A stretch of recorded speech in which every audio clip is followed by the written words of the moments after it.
ये गुंडा राज चल रहा है, जिसकी लाठी उसकी भैंस चल रहा है। और इस राज के द्वारा हमारे देश के संविधान को खतरा है। हमारा संविधान मजबूत नहीं हो रहा, हमारे संविधान को कमजोर कर रहे हैं। अगर इनकी लाठी में इतना जोर है तो जैसे किसान आंदोलन इन्होंने बिल पास करे, इनकी लाठी में इतना जोर है जो आज ये कोई सा भी बिल लाते हैं और उसको पास कर देते हैं, तो क्यों नहीं संविधान के अंदर इनकाउंटर बिल लेकर के आते हैं? आप लाओ, पूरे देश के लोग आपका समर्थन करेंगे। आप एक लेके आओ कि हम इनकाउंटर बिल का स्वागत करते हैं और आप बैकडोर से पास कर दो इनकाउंटर बिल। आपने आज तक सारे बिल बैकडोर से तो पास करे हैं, चाहे वो किसान आंदोलन के या बाकी बिल हो। तो हम तो योगी सरकार से, मोदी सरकार से एक उम्मीद करते हैं कि आप बैकडोर से इनकाउंटर बिल भी लेके आओ और उस इनकाउंटर बिल के अंदर सबसे पहले जो तुम्हारे संसद में बैठे नेता हैं उनको ठोकने का काम करो, क्योंकि इनके हर नेता के ऊपर। और हमें तो योगी जी का एक फॉर्मूला समझ में नहीं आया, जिस आदमी पे अखिलेश की सरकार में 72 मुकदमे थे, आज अपनी सरकार आई तो अपने मुकदमे खुद ही फाड़ दिए। अरे ये तो हमारे देश के नेता हैं, तो आप इनसे क्या उम्मीद करोगे? जो आदमी खुद थानों में घुस के अपने पर्चे फाड़ दे, क्या वो जनता के साथ कभी राजनीति के तौर पे एक पक्षीय फैसला सुना सकता है? नहीं सुना सकता। योगी सरकार बच नहीं रहा उनका शासन। क्या चीज? योगी जी का अच्छा शासन आप लोगों को बच अच्छा क्या शासन है भैया? गोली मार दो किसी को भी, ये संविधान की वेलना नहीं है क्या? ये बाबा साहब अम्बेडकर हमें दे गए थे। आप याद रखिए, हमारे देश का बाबा साहब अम्बेडकर का एक कहा हुआ व्यक्तंग्य आज भी याद आता है कि संविधान तो मैं आप लोगों को दे रहा हूँ, ये है तो बहुत खूबसूरत, पर अगर इसको चलाने वाले हाथ गलत हुए तो देश विनाशकारी स्थितियों की तरफ जाएगा। तो आज बाबा साहब अम्बेडकर के संविधान की अवहेलना हो रही है। आज आप ये मत सोचो कि हमारे देश का संविधान मजबूत हो रहा है, हमारे देश का संविधान बहुत कमजोर कर दिया गया है।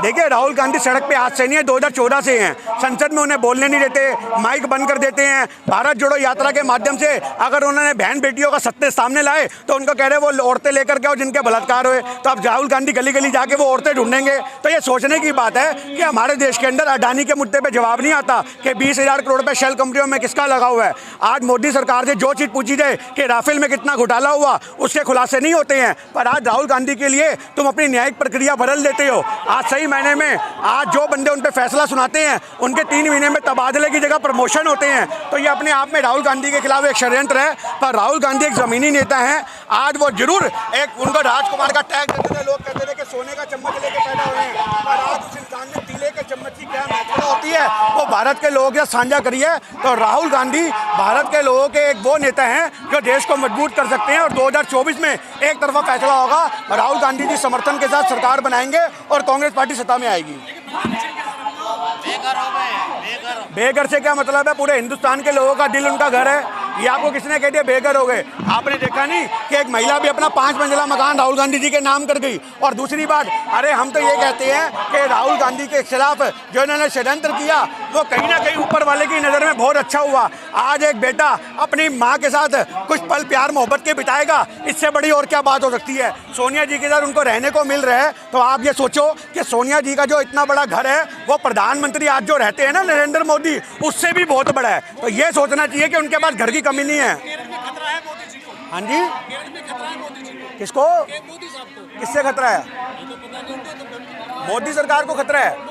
मोदी जी को खतरा आ रहा है। जो आदमी दुनिया के लिए खतरा बना हुआ उसको खतरा है। जो भारत की आम जनता की रोटी छीनने के लिए खतरा बना हुआ है, जो लोगों को बेरोजगार के उनकी रोटियां छीन रहे हैं, ऐसा आदमी खतरा है। जिन्होंने 700 किसानों की लाश सड़कों पे बिछा दी, वो आदमी खतरा है। जो आदमी पूरे हिंदुस्तान के लिए पिनौती हो, उसे किसी से खतरा नहीं हो सकता।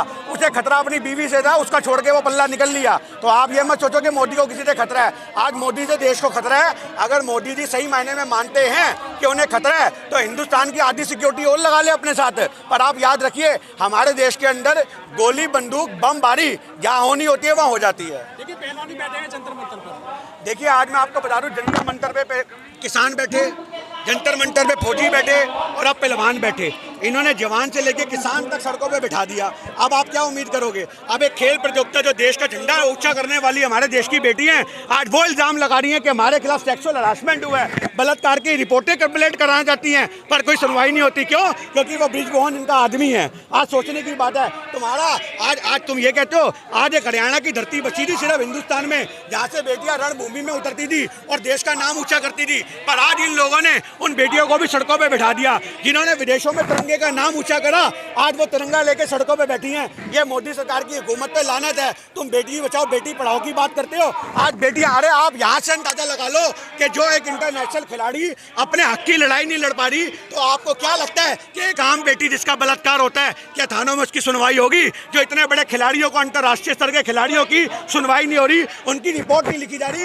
और तो और छोड़ो, पुलिस के द्वारा उनको बैठने की परमिशन भी नहीं है, अपनी मर्जी से यहाँ बैठे हैं। और आज मैं कहता हूँ, कहाँ है वो खाम पंचायतें जो किसान आंदोलन में किसानों के समर्थन के लिए उतरी थी? कहाँ है वो खेल की फेडरेशन जो हर जगह जगह बोलती है कि हम भारत के खिलाड़ियों के साथ हैं? आज सारी फेडरेशन को चाहिए, सारे किसानों को चाहिए, सारी खाप पंचायतों को चाहिए कि हरियाणा की बेटी नहीं है, ये हिंदुस्तान की बेटियां बैठी हैं जिनके खिलाफ अन्याय हुआ है। कि जब किसान सड़कों पर ही, तो यही बेटियां मोदी जी के साथ थी। देखिए वो इनके साथ आज इसका क्या मतलब है कि अगर कोई बंदा मोदी के साथ खड़ा होगा तो उसके बलात्कारियों का समर्थन कर रहे हैं हम लोग, आप ये जानते हो? अरे आज कोई भी आदमी किसानों से पक्ष रखता है, विपक्ष रखता है, वो एक अलग मुद्दा है, पर आज हम उसका ये मतलब तो नहीं कि क्राइम को बढ़ावा देंगे। मलिक साहब भी परेशान है सर, सत्यपाल मलिक भी। देखिए सत्यपाल मलिक ने जो खुलासा किया है वो तो अपने आप में चुकाने वाला है। पुलवामा के ऊपर अगर आज कार्रवाई नहीं होती तो ये हमारे लोकतंत्र में बहुत बड़ा काला षड्यंत्र होगा। आज मैं कहता हूँ कि 40 के 40 जो शहीद थे उनके पिताओं को चाहिए कि वो सड़कों पे उतरे और सत्यपाल मलिक का समर्थन करें। सरकार से हम कोई उम्मीद नहीं कर सकते। जय हिंद, जय भारत।